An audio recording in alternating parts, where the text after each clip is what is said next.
कहते हैं दिल्ली का इतिहास करीब 5000 साल पुराना है। पांडवों ने इंद्रप्रस्थ बसाया, ये सोचकर कि दिल्ली वो जगह जहां पर अगर आप राजधानी के तौर पर राज करेंगे तो आप ऐसे में पूरे भारत पर साम्राज्य को स्थापित कर सकते हैं। और शायद यही वजह है कि पांडव कालीन किला, यानी कि आज की डेट में जिसे हम पांडव किला कहते हैं, उसमें भी आर्कियोलॉजिकल सर्वे ऑफ इंडिया लगातार खोज बढ़ा रहा है, कोशिश कर रहा है कि अवशेषों के जरिए दुनिया के सामने ये लाया जाए कि आखिर कैसे उस समय की इंद्रप्रस्थ आज की दिल्ली बनी। और शायद यही वजह है कि अब तक मिले अवशेषों में बहुत हद तक बहुत सारी चीजें लोगों के सामने आ चुकी हैं। अब नया जो मामला सामने निकल के आया है वो ये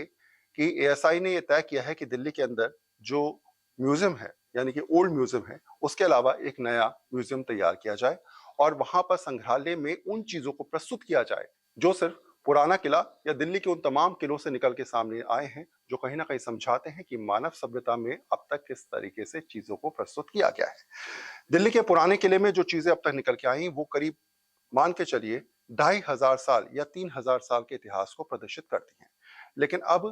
दिल्ली के अंदर इस किले में एक संग्रहालय जो बनाया जा रहा है उसमें कोशिश की जाएगी कि उन तमाम चीजों को प्रस्तुत किया जाए। पहली बात रहेगी कि उनकी पेंटिंग्स, इसके अलावा उनकी पिक्चर्स, इसके अलावा जो वहां से अब तक मिट्टी के बर्तन मिले हैं, कुछ ऐसी प्रतिमाएं मिली हैं जो पुराने काल को प्रदर्शित करती हैं। इसके अलावा भगवान विष्णु की करीब 2 प्रतिमाएं मिली हैं, माता लक्ष्मी की 3 प्रतिमाएं और ऐसी बहुत सारी चीजें हैं जो अवशेषों के जरिए मानव सभ्यता की विकसित होती परिस्थितियों को समझाने के लिए काफी हैं। तो आने वाले दिनों में इस संग्रहालय के निर्माण के लिए लगातार भारतीय संस्कृति मंत्रालय कोशिश कर रहा है। हो सकता है कि अगले कुछ महीनों में इसकी रूपरेखा तैयार कर ली जाए और सरकार की तरफ से, यानी केंद्र सरकार की तरफ से 1000 करोड़ के बजट को आवंटित किया भी गया है।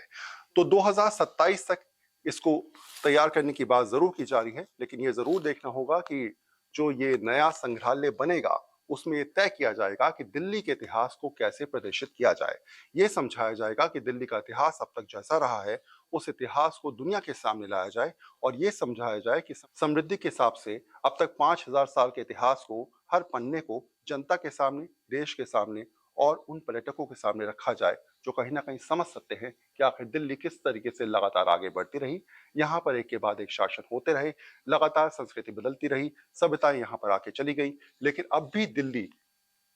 यहीं पर है। और शायद यही वजह है कि इतिहास के पन्नों को जब भी आप पलटेंगे आपको नई कहानी सुनने को और समझने को मिल जाएगी। इस प्रकार की रोचक खबरों के लिए आप देखते रहिए दिल्ली 24। हमारी कोशिश है कि नई कहानियों के जरिए आपको यूं ही रूबरू कराते रहे। धन्यवाद।